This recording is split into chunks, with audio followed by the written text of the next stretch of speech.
Hello दोस्तों, आज मैं आपको बीएससी इन बायोटेक्नोलॉजी के बारे में फुल डिटेल्स में जानकारी देने वाला हूँ।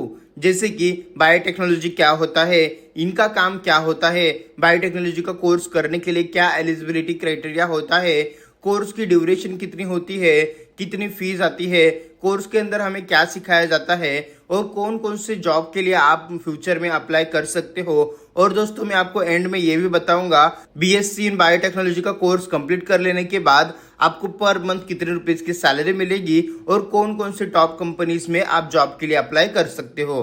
तो चलो इस वीडियो की शुरुआत करते हैं और बीएससी इन बायोटेक्नोलॉजी के बारे में फुल डिटेल्स में जान लेते हैं। सबसे पहले समझते हैं कि बायोटेक्नोलॉजी क्या होता है। बायोटेक्नोलॉजी साइंस की एक ऐसी ब्रांच है जिसमें लिविंग ऑर्गेनिज्म, सेल्स और बायोलॉजिकल सिस्टम्स का यूज करके मेडिसिन्स, वैक्सीन्स, क्रॉप्स और न्यू टेक्नोलॉजीज डेवलप की जाती है।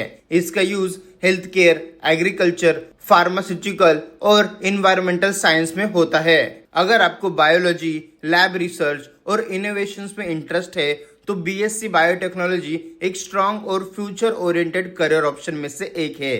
फार्मा और हेल्थ केयर इंडस्ट्रीज में बहुत ही अपॉर्चुनिटीज मिलती है। अब बात करते हैं बायोटेक्नोलॉजी प्रोफेशनल्स काम क्या करते हैं।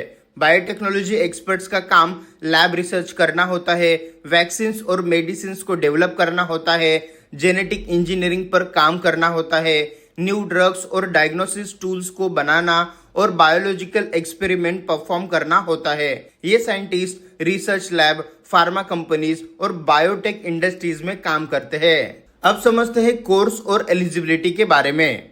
बीएससी बायोटेक्नोलॉजी में एडमिशन लेने के लिए आपको 12th पीसीबी सब्जेक्ट्स के साथ पास आउट करनी है। याद रखें कि आपको मिनिमम 50 to 60% मार्क्स लाना जरूरी है 12th में, और आप जितने ज्यादा मार्क्स 12th के अंदर लाओगे उतना ही अच्छा कॉलेज आपको बीएससी बायोटेक्नोलॉजी के लिए मिलेगा।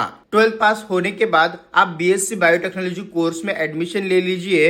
हायर स्टडीज के लिए आप एमएससी बायोटेक्नोलॉजी और एमबीए इन बायोटेक्नोलॉजी या फिर पीएचडी भी कर सकते हैं, जिससे रिसर्च और हायर लेवल जॉब्स मिल जाते हैं। अब समझते हैं कोर्स ड्यूरेशन एंड फीस की।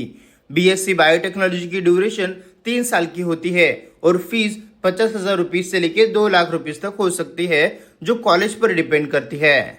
अब बात करते हैं सब्जेक्ट्स और सिलेबस की।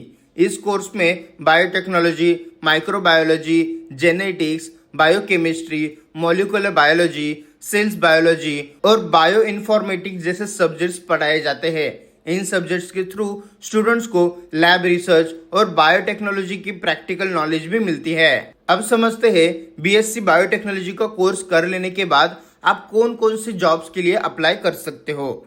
इस कोर्स को कंप्लीट कर लेने के बाद आप research assistant, lab technician, biotechnology scientist, clinical research associate, quality control analyst, biotech analyst, microbiologist और फार्मास्यूटिकल रिसर्चर जैसे पोस्ट पर जॉब के लिए अप्लाई कर सकते हो और इनमें से कोई भी जॉब हासिल कर सकते हो। चलिए अब बात करते हैं सैलरी की। बायोटेक्नोलॉजी ग्रेजुएट्स की स्टार्टिंग सैलरी 25 से 30,000 रुपीज पर मंथ होती है, जो एक्सपीरियंस के साथ बढ़कर 80,000 रुपीज पर मंथ तक चली जाती है। अगर आप हायर स्टडीज कंप्लीट कर लेते हो तो फ्यूचर में ये सैलरी बढ़कर 1,20,000 रुपीज से लेके 1,50,000 रुपीज पर मंथ तक चली जा सकती है। याद रखो कि सैलरी स्किल्स, एक्सपीरियंस और ऑर्गेनाइजेशन पर डिपेंड करती है। टॉप ऑर्गेनाइजेशन और कंपनीज जहां बायोटेक्नोलॉजी प्रोफेशनल्स जॉब के लिए अप्लाई कर सकते हैं। आप CSIR, Biocon, serum institute of India और Indian counselling of medical research etcetera जैसे टॉप कंपनीज के अंदर एज अ बायोटेक प्रोफेशनल के तौर पर जॉब के लिए अप्लाई कर सकते हो। उम्मीद है आज का वीडियो आपके काम आ गया होगा। इस वीडियो को शेयर करके लोगों की मदद करो। आपका प्यार देने के लिए और ऐसी वीडियोस हर रोज देखने के लिए सब्सक्राइब करें हमारे चैनल को। धन्यवाद।